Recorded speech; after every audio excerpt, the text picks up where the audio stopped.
What's going on, everybody? Good morning, and you probably expected a certain kind of video this morning, but you're getting a slightly different one, and that's because we actually had something happen yesterday that is worth talking about. It's not exactly breaking news or anything earth-shattering or world-changing or anything like that, but it is definitely worth talking about when something like this happens. The Seahawks had their first day of rookie minicamp yesterday. And if we had learned anything shocking, I probably would have made a video right when it happened last night. But it was mostly business as usual, so I just kind of let it go to today. And today we'll just take a little bit of a break from the rookie evaluations. We got all off season to do those, so it's not like we have anything to be really worried about there. So let's talk a little bit about the first day of rookie minicamp. Of course, it's an opportunity for the young players that have no or very little, in a few cases, NFL experience to start to get ramped up before everybody else. They have the most catch up to do, they have the most work to do to get to where they need to be to contribute in the NFL, so they get a little bit of basically a head start. So there was a lot of coverage of the first day of rookie minicamp on X yesterday from the various beat reporters on X. Mostly it was just like pictures of like, oh, here's this guy working on the blocking sled, or here's this guy doing linebacker drill, stuff like that, normal stuff, typical things for any rookie minicamp, I think. It was that, and then you had some of the evaluations of how the practices were being run compared to when Pete Carroll would run them, which he did for a long time here. One thing that a lot of people noted was there was very little music being played during practice, and when it was played, it was very quiet, which that's not the way that it was for Pete Carroll. He had a lot of music playing, and it was always very loud. So people were just talking about that contrast. There's really not much to say about that in terms of like a meaningful evaluation yet. We need to see how Mike Macdonald gets results. If his way of doing things gets good results, then obviously everything's cool. But if the way he does things isn't getting results, then it's a little bit different. But yeah, not a lot of music at the camp at this time around. So let's talk about some of the things that we did learn from this rookie minicamp. Again, it's not like you're going to be blown away by anything at this point. The reviews of the players' performances is going to be mostly positive at this point. Very rare that you hear negative things about players coming out of rookie minicamp because there is this low bar they clear. Like, everybody understands this is their first time in the NFL. This is the first time they're doing stuff on this level, and it's going to take some time, but as long as they're showing up and giving effort, which a vast majority of guys do, then it should be all good. But Condota had the rookie minicamp roster here in full. You can see that it's actually pretty substantial. I think there are almost 60 names here. So you've got the draft picks, you've got the UDFA signings, and you've also got an assortment of rookie minicamp invites, guys who don't have contracts but are participating in the process regardless, trying to leave a good first impression. So you've got draft picks, like I said, like Nehemiah Pritchett's listed right here. DJ James is listed right here. You've got Byron Murphy II listed down here. So those are picks. Then you've got guys like Jack Westover or Hayden Hatton, UDFAs. And then you've got the rookie minicamp invites, guys who have no contract and are just trying to leave a good first impression on a team. Guys like, just for an example, Tua's brother, the other Tungla Viola quarterback. He's up here. And there are a couple guys here who actually have a little bit of NFL experience, like Corey Curtis has been in the league for a year. I think Matt Gotel has been in the league a couple years, and he's listed. Max Percher's been in the league for a while now, actually. This is his 4th year. But they do let a couple of people who do technically have NFL experience in. I don't know exactly what the qualifications are. I don't know exactly what it takes for you to qualify as eligible for rookie minicamp. Obviously, these guys who are on the list that have NFL experience have very little. In fact, I'm not sure if any of them have actually played in a game. That might be the requirement. I'm not sure. But yeah, it's a pretty substantial list of players. It's enough to run a full camp, and that's ultimately the goal here, right? You need enough to actually have meaningful practices. So there's the full list if you want to go ahead and take a look at that. Pretty interesting. But there was one thing that happened yesterday that was actually like newsworthy, and it was something that happened off the field completely. This was not something that happened at the VMAC on the field. It happened in the office. Byron Murphy II signed his rookie contract. So some of you guys might remember last year we had a contract. We had a contract. What was it? What would you call it? It was a little bit of a holdout. A little bit of a holdout on the part of Devin Witherspoon. He actually missed a couple days of training camp because he wanted his contract done in a slightly different way with regard to how much of it was guaranteed, I think, or how big the bonus was. Point was, he wanted more money. I think it was up front. So he held out and actually missed some camp. He did not get signed until July. Byron Murphy, not going to happen. He's already signed. 4-year deal worth about $16.1 million, which is standard for the 16th overall pick. So that part is not really up for debate. In the way the NFL does things now is that if you get picked in a certain spot, that dictates what you get paid, and you can't negotiate out of it.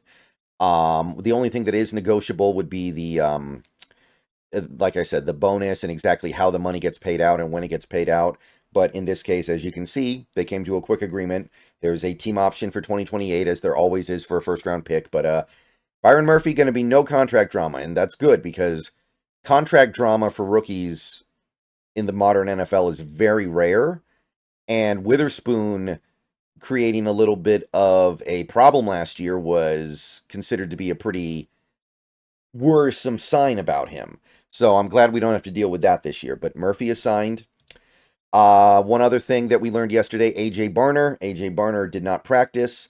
Minor hamstring injury. Thinks he'll be back any day. So maybe he'll be back at practice today. Maybe. If not, he'll probably be back very soon. Nothing to worry about. And, of course, he's probably going to be the third tight end when the season starts. So it's not like he's going to be asked to do a lot. Although there is a scenario here where by year 2, he elevates up to number 1 on the depth chart. There's no guarantee that Fant or Pharaoh Brown will be here next year. So I'm not guaranteeing anything there. So Barner's role could become very expansive very quickly. It's too bad he's missing this rookie minicamp, but the injury doesn't sound like it's going to be too big of a deal. It does. I do recall Colby Parkinson missed most of the offseason his first 2 years in the league and basically did nothing his first 2 seasons. And then year 3, first year he actually had a full offseason, he was able to do things. So it definitely affects you. So I'm not going to pretend like this doesn't matter just because we're months away from the season. The other main highlight had to do with the offensive line and the way in which players were being utilized. And this was something that Brady Henderson and Condota talked about quite a bit. We saw it for some other beat reporters as well. Where were the players playing? So according to Brady Henderson here, he lays it out. Christian Haynes was playing mostly at right guard. So it seems like the initial plan for Christian Haynes would be let him play at right guard, which I totally support. I fully support it. And I think it's the right thing to do. That's the only position he played at in college. He literally did not play a single snap at left guard or center or anything like that. So I think pulling him in and immediately asking him to play a different position would be... It's not something that I think we should do unless we absolutely have to.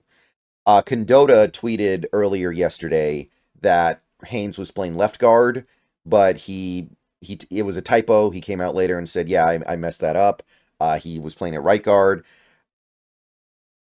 Interestingly enough, though, the typo came because he was talking about Sataoa Lomia, the guard from Utah we took in the 6th round. He was playing at left guard, which, I mean, certainly nothing wrong with that. I knew that one of our 3 right guards on the team with Bradford, Haynes, and Lomia would have to move to left. My concern would be this. So let's assume that Haynes is going to start at right guard because that's where he's playing right now. That seems to be what we're planning on doing with him. So let's say Haynes is the starter at right guard. And if Lomia is moving over to left, that means Bradford gets to stay on the right side, theoretically. So you've got Haynes and Bradford on right, and then left guard is going to be Laken Tomlinson and Sataoa Lomia. In that scenario, Tomlinson probably wins the starting job. And I'm going to say this right now. I know Laken Tomlinson has had a good NFL career. I know he's done good things in this league. If he's the starter day one, then then that's kind of a failure on our part here. Because at the end of the day, while he has been a good player, he hasn't been a very good player the last 2 years. And maybe more important than that, maybe even more relevant than that, he is not a scheme fit at all. He is one of the most immobile, unathletic guards out there, and that was when he was good. Like, that was when he was at his prime. He still couldn't move. He did his combine drills 10 years ago. He couldn't move. He really can't move now. He's 10 years older. So if Laken Tomlinson starts day one, that I think will be a problem. And it represents the fact that this team just didn't do enough at that position. If Tomlinson isn't your break glass in case of emergency option, then you should have done a little bit more to figure out that spot. If it's Bradford starting over there, then okay. I don't love it, but at least Bradford has talent and potential and he's a good athlete. At least he has upside. At least he could be good. So if that's the solution, then I'll live with it. If Haynes would be the solution, then I would live with that too. Now, maybe Lomia is going to surprise, but he is a 6th round pick who's going to be moving to the other side of the line from where he's been his whole career. So I'm not going to sit here and think he's going to automatically get the job either. And if he does get the job, I don't have the belief that he's going to be passable in the same way that I could see it with a guy like Bradford or Haynes even. So this concerns me a little bit, admittedly. Also, Mike Gerald was on the right side as well, so that's where we're seeing him right now. And yeah, Condota mentions the Tomlinson thing here. All right, so that was the initial impressions from the first day of rookie minicamp. I'll make more videos if more things happen, but I'm going to go ahead and get out of here for now. See you guys later. Go Hawks. I just really wanted to go off a little bit about that guard thing, the left guard thing, because if we are going to be that much of a black hole at the left guard spot, that's going to be hard to overcome, and that's going to significantly diminish the expected returns of this year offense in year one under Ryan Grubb.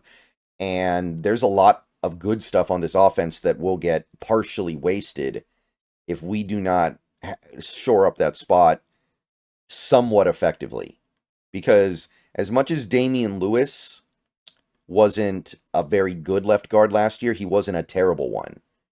And it seems to me that Laken Tomlinson would probably be a downgrade. I would expect Laken Tomlinson to be a downgrade both in terms of the quality of player that he is and the scheme fit, because he's less athletic than Damian Lewis, especially at this point.